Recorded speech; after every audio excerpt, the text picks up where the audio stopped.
Jaehaerys Targaryen is widely known as one of the best kings in Westeros history. He's also known as one of the worst dads in Westeros history. He had way too many kids and was very terrible to all of them.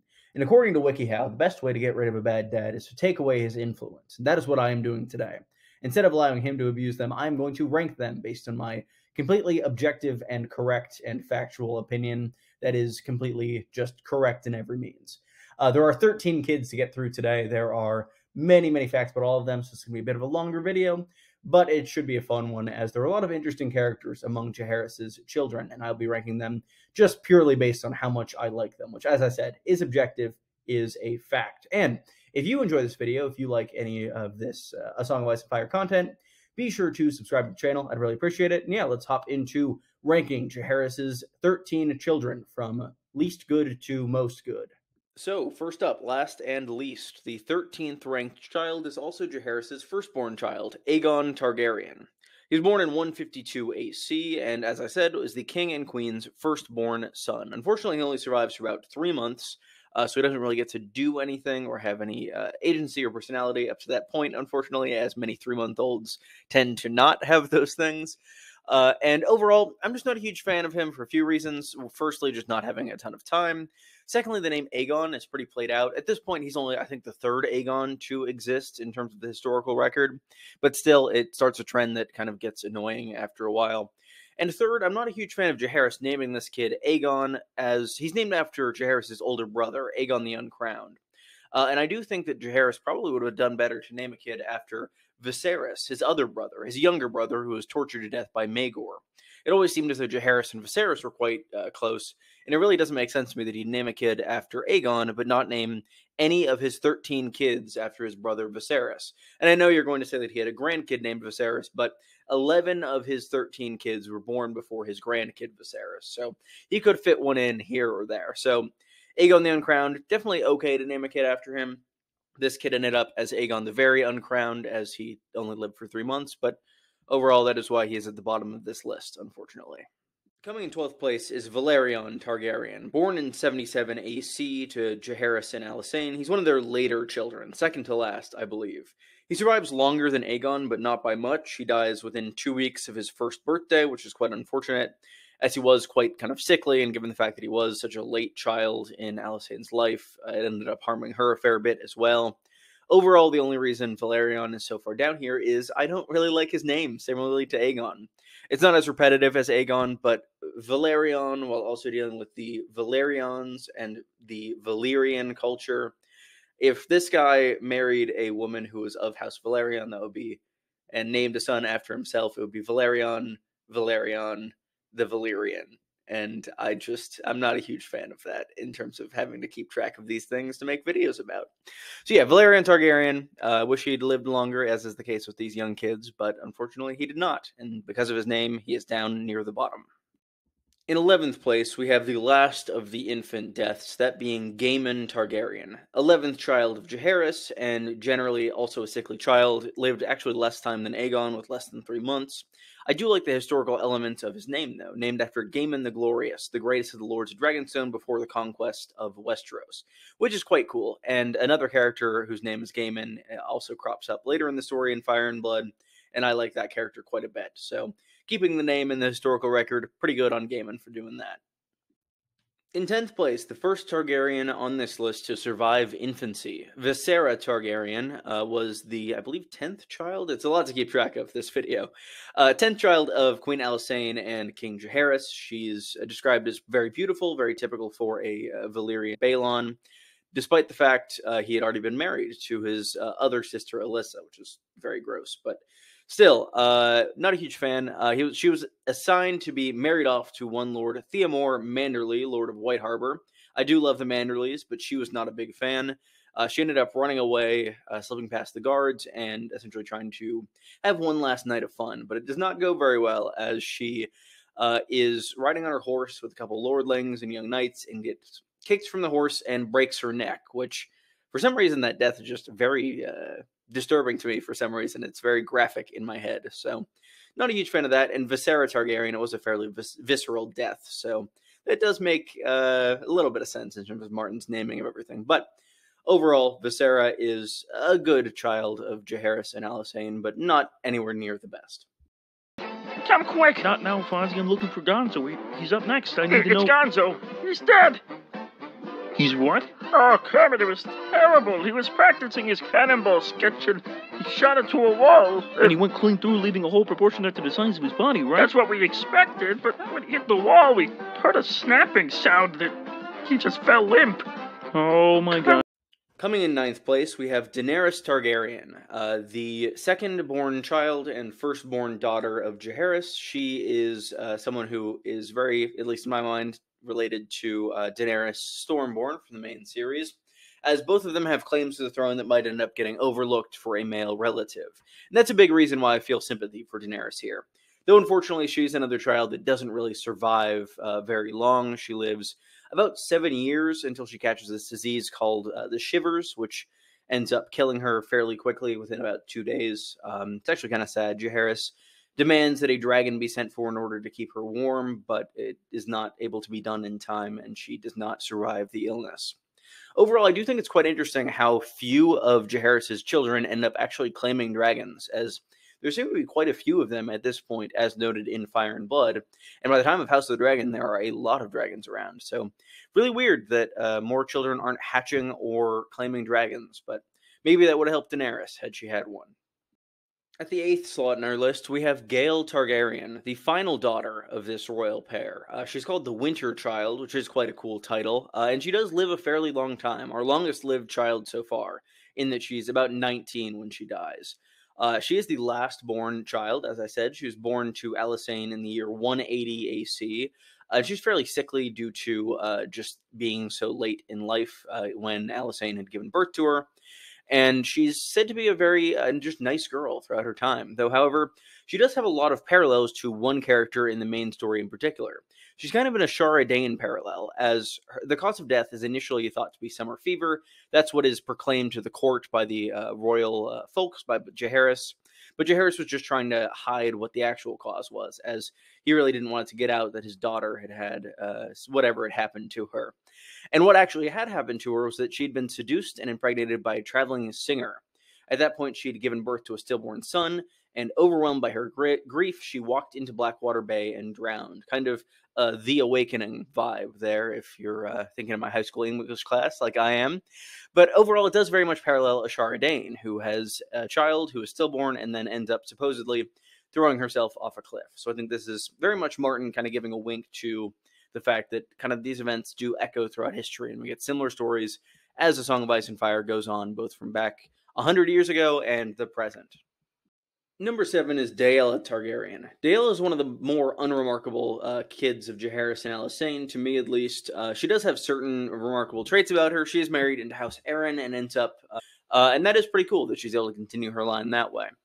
Though, unfortunately, she is married too young and ends up dying because of it due to childbirth complications, and this is the source of another rift in Jaehaerys and Alysanne's marriage, one of many rifts that they have over their very, very long marriage. But yeah, no, overall, Daella is an interesting character and does live until about 18, but is not really present in the story for very long, as she is just kind of off in the Vale doing her own thing until her death. Miguel Targaryen is our number 6 spot. She lives remarkably long for a kid of Jaehaerys and Alysanne. She lives to the ripe old age of 34, and she's a septa. It kind of is a rare occurrence for a Targaryen to be this involved with the faith, and she very much paves the way for Baelor in a few decades' time. She does do a few good things there. She cares a lot for her younger siblings throughout their entirety of many of their lives. And she is kind of the main peacemaker in her parents' marriage towards the end. During both the first and second quarrel, she is the person who reconciles her parents, which is very good. Kind of child of divorce energy there, but she's doing her best, and I appreciate it from her. Though, unfortunately, she did nurse children afflicted with grayscale in the year 96 AC, so she catches grayscale and dies from that, which could be considered somewhat of foreshadowing for the main series, and it shows that Targaryens or even Valyrians just can catch grayscale. Looking at you, Damon. But it could mean that Aegon Targaryen could end up catching grayscale from Jon Connington, though hopefully he doesn't, because Aegon deserves the best. But yeah, no, Miguel's pretty good overall, and I do like her quite a bit. We are at number 5 on the list, and we are only just now arriving at our first dragon rider. Alyssa Targaryen was born in the year 60 AC and died in the year 84 AC. 24, so older than a lot of these kids so far, but still pretty young. Very importantly, she is the mother of Daemon and Viserys Targaryen, both of whom we know quite well from Season 1 of House of the Dragon. Daemon very much does seem to take after his mother in terms of attitude, as both of them are kind of rebellious and generally very fiery in personality. She's the first rider of Meleys, the Red Queen, the dragon that is later ridden by her niece, Rhaenys, the queen who never was, which is quite cool as well. She's also very, very close with her husband, Balon, and really enjoys flying on her dragon quite a bit. We actually hear early on that both Viserys and Daemon are able to ride on the Red Queen Meleys with their mother within 10 days of their births for each of them, which is quite cool. She does seem like a very fun mom to have. And overall, I really like Alyssa. She's the first candidate here that I just really do like and think is a good child of Jaehaerys wholeheartedly. Aemon Targaryen is our 4th place candidate. He is the father of Rhaenys, the queen who never was, keeping that trend from talking about her from the last entry. And also his dragon is Caraxes. He's the first rider of Caraxes, who was later claimed by Daemon Targaryen. So, very cool dragon. Caraxes was known as the most fierce of the wormlings in the dragon pit at the time he was claimed by Aemon, which is great. He was tall and handsome and generally was kind of the picture of a perfect prince that is often considered when thinking about a candidate to take the Iron Throne. His mother always joked that Aemon's first word had been why, which I like quite a bit as a little bit of characterization. Very curious, very intelligent. He was also said to be a very modest child, and not really as quick or as fierce as his brother Balon was, so more of a thinker to Balon's kind of just brawn, generally. They were very close, and Martin actually talked a bit about the fact that he wanted to start House of the Dragon with the rivalry between Balon and Aemon, which would have been really cool to see, just this relationship between these two brothers that are such close friends and also are both the candidates to be heirs to the throne of all Westeros. I like that quite a bit. He also marries a Baratheon, which is quite cool. I love House Baratheon, and Jocelyn seemed like she was really cool. And Rhaenys, the queen who never was, is a fantastic character who I absolutely love, and the fact that he's her dad absolutely gives him a lot of points in my book.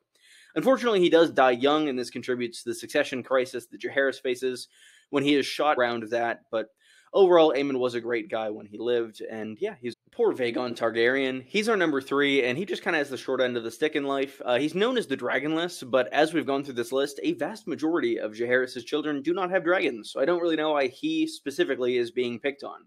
He decides to become a maester, as he is very much a younger son of Jaehaerys, and Jaehaerys' older sons won't die for any reason, of course. And he could be a character that we do end up meeting in House of the Dragon, which I personally find quite interesting. He's a maester at Old Town at present. He is the archmaester of either mathematics or economics, and he dies in or after 101 AC. So we don't know when he dies. It's very plausible that he could still be alive at the time of House of the Dragon, as he'd only be about 66 years old. Personally, my theory is we might see him early on in Season 2 when we meet Daeron for the first time, as Daeron is being squired in Old Town, and that could be a good way for him to still keep in touch with his family, to kind of have this relationship with his uncle or great-uncle Vaegon. I believe it'd be great-uncle Vaegon. Overall, I do want to do a larger video on Vaegon, because there are some conspiratorial beliefs that I have about him and the causes of the Dance of the Dragons. So, yeah, he's a very interesting character. He's not a very likable character, as he is kind of sullen and bookish and doesn't really care about much other than knowledge, and he does contribute to some conflicts. But overall, very interesting character who I very much hope to see in Season 2 of House of the Dragon. Coming in second place is the second son, the spare of the heir and spare, Prince Balon Targaryen. He's got 3 titles, all of which I think are super cool. He was called the Spring Prince at the time of his birth, as he was born only 2 days after the end of winter, and the Maesters announced the coming of spring. So it seemed as though his birth was a very good omen for the realm as a whole. He was also called Balon the Brave, as when he was little and went to the dragon pit for the first time, he punched Balerion, the biggest dragon, in the nose, which is just a really cool move from Balon. I think that Daemon takes after his father a fair bit as well. Don't really know where Viserys came from, but I digress. He's a really cool guy. He was also called the Silver Fool, as at one point he entered a tourney as a mystery knight under that name, which is just a very cool thing to do, very Lyanna Stark-esque. But yeah, no, Balon was a very good candidate for king as well. He seemed quite wise and strong, and he just seemed like a very good guy, a good father to Viserys, as we hear about in House of the Dragon, though he unfortunately dies of a burst belly, which we know to be probably appendicitis in our world, prior to being able to take the throne. So there is the continuation of this succession issue. The only thing that I can really hold against Balon is the fact that he was chosen as heir over Rhaenys, over the queen who never was, but overall I can't really hold that against him. That's more Jaehaerys' problem than his, but I do like him quite a bit. That is why he is in second place overall of all of Jaehaerys and Alysanne's children. And by process of elimination, the gaslight, gatekeep, girlboss queen Sarah is number one on my list of Jaehaerys' children ranked.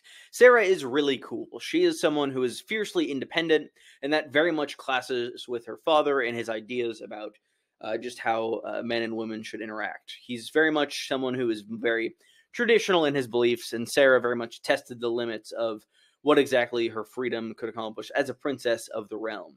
She was the 9th child of Jaehaerys Targaryen, born in 67 AC, so very close to Vaegon in age, and she's actually one of the two who could be met in House of the Dragon, as she is likely still alive at this point. She'd be about 65 by the time of House of the Dragon and the Dance of the Dragons, though I do think we're less likely to see Sarah in that show than Vaegon, as she is across the Narrow Sea. She has a number of scandals in which she takes men to bed where she probably shouldn't have, at least according to her father.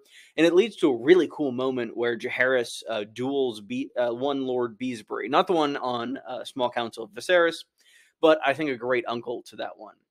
Jaehaerys then essentially banishes her from court, and she goes across the sea to Essos, where she becomes a very powerful prostitute, I believe, which is just quite cool. It's good that she very much has her own way in the world and is able to assert her independence beyond her parents. And it is clear that she still remains a large fixture in Jaehaerys' mind, even after she's exiled, as in his dying moments, he is said to mistake Alicent Hightower as his daughter, Sarah. I do think it could be quite cool to see him in House of the Dragon. Not him, her, in House of the Dragon. But overall, I do think it's quite unlikely. And I also think it's interesting to think about that the fact that she could be a candidate for someone that young Griff is descended from in the books, as she is a Targaryen who is across the Narrow Sea. It is a fairly small club. It's pretty much the Blackfyres, her, or the Bright Flames. So overall, very interesting story potential for Sarah Targaryen, and I just really like her as a character. She's very fun, and yeah, I'd love to learn more about her in the future, should we ever get any further insight into her in any sort of medium. So, this has been the list of the ranking of Jaehaerys' children. What do you think? Do you have any opinions you disagree with, agree with? I'd love to hear your thoughts in the comments below. Be sure to leave a like and subscribe while you're down there. I do really appreciate it. Jaehaerys was really not a great dad. I realized as I'm making this, he only had 2 children outlive him, which is pretty remarkable. And overall, I just do not think he is really a great person overall. I think Viserys II is very clearly the better king over these two, though I guess Viserys II also wasn't a great dad. So yeah, thank you all for watching. I hope to have more videos coming for you in the very near future. Thank you for indulging this fairly unhinged video. I just had this weird idea and wanted to make it. So thank you all for watching. Have a good one.